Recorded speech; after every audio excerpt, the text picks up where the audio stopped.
Django, ഞാൻ പെട്ടു. Hello guys, welcome back. So നമ്മളുടെ വെബ്സൈറ്റ് ഇപ്പം റണ്ണിങ് ആണ്. പക്ഷേ ഇത് റൺ ചെയ്യുന്നത് നമ്മളുടെ ലോക്കൽ ഹോസ്റ്റിലാണല്ലേ. വേറെ ഡിവൈസിലൊന്നും കയറിക്കഴിഞ്ഞാൽ നമുക്കിത് കയറാൻ പറ്റത്തില്ല. സോ നമുക്കത് എങ്ങനെ നമ്മുടെ വെബ്സൈറ്റ് ഡിപ്ലോയ് ചെയ്യാമെന്നുള്ളത് നോക്കാം. ഫസ്റ്റ് നമുക്കതിന് github.com ഒരു അക്കൗണ്ട് വേണം. നമ്മുടെ ഈ സെർവർ നമുക്ക് സ്റ്റോപ്പ് ചെയ്യാം ഫസ്റ്റ്. എന്നിട്ട് github.com പോവാം. ഓക്കെ, ഞാൻ ഓൾറെഡി സൈൻ ഇൻ ആയതുകൊണ്ടാണ് ഇങ്ങനെ കാണിക്കുന്നത്. നിങ്ങൾ ആദ്യമായിട്ടാണ് കയറുന്നതെങ്കിൽ എങ്ങനെ വരാമെന്ന് ഞാൻ കാണിച്ചു തരാം. സോ github.com ഇങ്ങനെ കാണിക്കും. ഇതിനകത്ത് സൈൻ അപ്പ് ചെയ്യാം, എന്നിട്ട് നിങ്ങൾ അക്കൗണ്ട് വെച്ച് സൈൻ ഇൻ ചെയ്യാം. ഓക്കെ, എന്നിട്ട് നമ്മുടെ പേജിൻ്റെ ഹോം പേജിലെത്തും. ഇവിടെ പ്രൊഫൈലിൽ യുവർ റെപ്പോസിറ്ററീസ് എടുത്തിട്ട് ന്യൂ എന്നൊരു ഓപ്ഷൻ വരും. അതായത് പുതിയ റെപ്പോസിറ്ററി നമ്മൾ ക്രിയേറ്റ് ചെയ്യാൻ പോവുകയാണ്. അതിനകത്താണ് നമ്മളുടെ പ്രൊജക്റ്റ് ഫയൽസും ഫോൾഡേഴ്സൊക്കെ ആഡ് ചെയ്യാൻ പോകുന്നത്. ഇതിനകത്ത് ഹീറോസ് എന്ന് പറഞ്ഞിട്ടൊരു റെപ്പോസിറ്ററി നമ്മൾ ആഡ് ചെയ്യുവാണ്. ഓക്കെ, റീഡ്മി ഫയൽ ആഡ് ചെയ്യാം, എന്നിട്ട് ക്രിയേറ്റ് റെപ്പോസിറ്ററി കൊടുക്കാം. ഓക്കെ, ആഡ് ആയിട്ടുണ്ട്. നമ്മളുടെ ബ്രാഞ്ച് കാണിക്കുന്ന മെയിനാണ്. ശ്രദ്ധിക്കാം, നമുക്ക് പിന്നീട് ആവശ്യം വരും, ഞാൻ പറഞ്ഞുതരാം. ഇവിടെ കോഡ് കണ്ടില്ലേ, ഈ കോഡ് ക്ലിക്ക് ചെയ്തിട്ട് ഈ ലിങ്ക് നമുക്ക് കോപ്പി ചെയ്യേണ്ടതായിട്ടുണ്ട്. കോഡിൽ ഈ ലിങ്ക് നമ്മളുടെ ഈ റെപ്പോസിറ്ററി നമ്മളെ കമ്പ്യൂട്ടറിലേക്ക് ക്ലോൺ ചെയ്യാൻ പോവാണ്, കോപ്പി ചെയ്യാൻ പോവാണ്. സോ ഡെസ്ക്ടോപ്പിൽ ഒരു ഫോൾഡർ ക്രിയേറ്റ് ചെയ്യാം, ഡിപ്ലോയ് എന്ന് പേര് കൊടുത്തിട്ട്. ഇങ്ങനെ ചെയ്യണമെന്നില്ല, ഒരു ക്ലാരിറ്റിക്ക് വേണ്ടി ഇങ്ങനെ ചെയ്യുന്ന. ഓക്കെ, ഇതിനകത്ത് ടെർമിനൽ ഓപ്പൺ ചെയ്യാം, എന്നിട്ട് നമുക്കത് ക്ലോൺ ചെയ്തെടുക്കണം. സോ ജിറ്റ് ക്ലോൺ, എന്നിട്ട് ആ ലിങ്ക് പേസ്റ്റ് ചെയ്യാം. നമ്മൾ റെപ്പോസിറ്ററിൻ്റെ ലിങ്ക് കോപ്പി ചെയ്തില്ലേ കോഡൊന്ന്, ഇത് അവിടെ കൊണ്ടുപോയി പേസ്റ്റ് ചെയ്തിട്ട് കൊടുക്കാം. ഇനി നിങ്ങളുടെ കയ്യിൽ വിൻഡോസ് പഴയ വേർഷൻ ആണെങ്കിൽ, ടെർമിനൽ ഇല്ലെങ്കിൽ മേലെ ഇവിടെ CMD എന്ന് ടൈപ്പ് ചെയ്ത് കഴിഞ്ഞാൽ കമാൻഡ് പ്രോംപ്റ്റ് ഓപ്പൺ ആയി വരും. ഇതിലും ജിറ്റ് ക്ലോൺ അടിച്ചിട്ട് ആ ലിങ്ക് പേസ്റ്റ് ചെയ്ത് കഴിഞ്ഞാൽ ക്ലോൺ ആയി വരുന്നതാണ്. ഇനി ജിറ്റ് ക്ലോൺ വർക്കാവുന്നില്ലെങ്കിൽ നിങ്ങളുടെ സിസ്റ്റത്തിൽ ജിറ്റ് ഇൻസ്റ്റാൾ ചെയ്യാത്തതുകൊണ്ട് മാത്രമാണത്.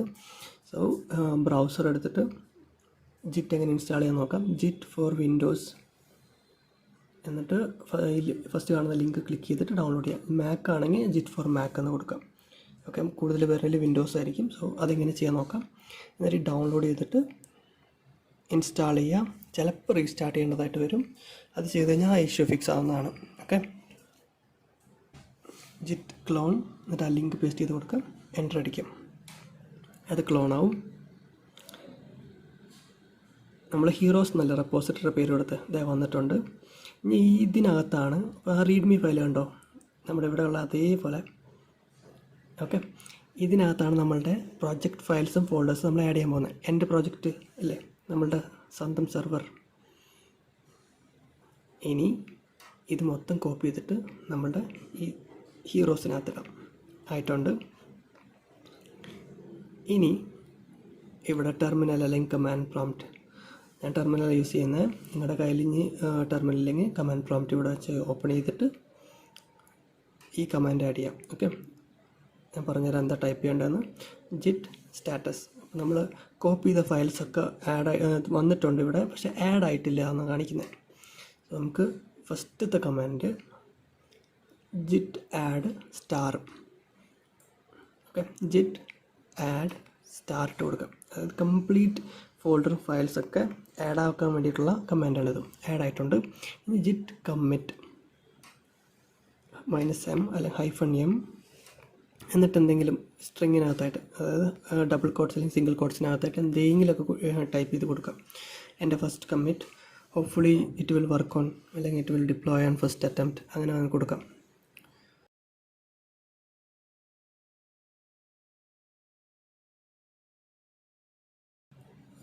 ഇവിടെ സിംഗിൾ കൊട്ടേഷനാണ്, ഇവിടെയും സിംഗിൾ കൊടുക്കാം. ഓക്കെ, നമ്മളുടെ രജിസ്റ്റർ ഇവിടെ വന്നിട്ടില്ല, നമ്മൾ ആരാന്നാണ് ചോദിക്കുന്നത്, ജിറ്റ്. സോ നമുക്കിത് കോപ്പി ചെയ്തിട്ട് നമ്മൾ രജിസ്റ്റർ ചെയ്തിട്ടുള്ള ഇമെയിലും യൂസർ നെയിമും കൊടുക്കണം. സോ ഇത് കോപ്പി ചെയ്ത് ഇവിടെ ഇട്ടു. നമ്മളെ ജിറ്റബിൻ്റെ ഇമെയിൽ ID കൊടുത്തു. ഇനി രണ്ടാമത്തേത് ജിറ്റ് കൺഫിഗ്, നമ്മളുടെ യൂസർ നെയിം, നമ്മളെന്താ യൂസർ നെയിം കൊടുത്തിട്ടുള്ള ജാങ്കോ, ഞാൻ പെട്ടുമല്ലേ. ജിറ്റ് എടുത്ത് നോക്കാം, അത് തന്നെയാണ്. അത് കോപ്പി ചെയ്യാം, എന്നിട്ട് ഇവിടെ കൊണ്ടുവന്നിടാം. സെറ്റായിട്ടുണ്ട്. ഇനി കമ്മിറ്റ് ചെയ്ത് നോക്കാം. മുകളിലേക്ക് അമർത്തി കഴിഞ്ഞാൽ ഓക്കെ വന്നിട്ടുണ്ട്, കമ്മിറ്റായി, സെറ്റ്. ഇനി നമ്മൾക്ക് ഈ ഫയൽസൊക്കെ അപ്ലോഡ് ചെയ്യണമെങ്കിൽ ഒരു കമാൻഡും കൂടെ ലാസ്റ്റായിട്ട് ജിറ്റ് പുഷ്, പിന്നെ നമ്മളുടെ ഒറിജിൻ ടൈപ്പ് ചെയ്തിട്ട് നമ്മളുടെ ബ്രാഞ്ച് നെയിം, എൻ്റെ branch name മെയിനാണ്. So origin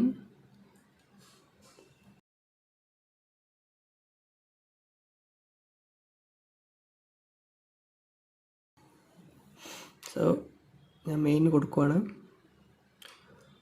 branch name എങ്ങനെ കണ്ടുപിടിക്കുക എന്നുള്ളത് വേറൊരു കമാൻഡ് ഞാൻ പറഞ്ഞു തരാം ഇതിന് മുമ്പ്. സോ ജിറ്റ് ബ്രാഞ്ച് എന്ന് കൊടുത്തു കഴിഞ്ഞാൽ നമ്മളുടെ എൻ്റെ branch main. Okay, so git push origin main. നിങ്ങളിത് നോക്കിയിട്ട് കറക്റ്റായിട്ട് ഒറിജിൻ എഴുതിയിട്ട് മെയിൻ ഏതാണെന്ന് വെച്ച് കഴിഞ്ഞാൽ കൊടുക്കാം. ഓതൻറ്റിക്കേഷൻ ചോദിക്കുകയാണ്, ലോഗിൻ ചെയ്യാൻ പറയുകയാണ്. ഓക്കെ, കൊടുക്കാം. എന്നിട്ട് ഓത്തറൈസ് പാസ്വേഡ് കൊടുത്ത് ഓതറൈസ് ചെയ്യാം. Authentication succeed, set. അപ്ലോഡ് ആയിട്ടുണ്ട് ഗൈസ്. നമുക്ക്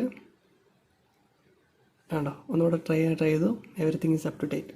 സോ അത് അപ്ലോഡ് ആയിട്ടുണ്ട്. ഞാനെങ്ങനെയാണെന്നുള്ളത് റിഫ്രഷ് ചെയ്ത് കഴിഞ്ഞാൽ ഇവിടെ ഫയൽ ഓക്കെ എല്ലാം വന്നിട്ടുണ്ട്. നമ്മുടെ ആ ടൈപ്പ് ചെയ്ത കമ്മിറ്റ് എല്ലാം വന്നിട്ടുണ്ട്.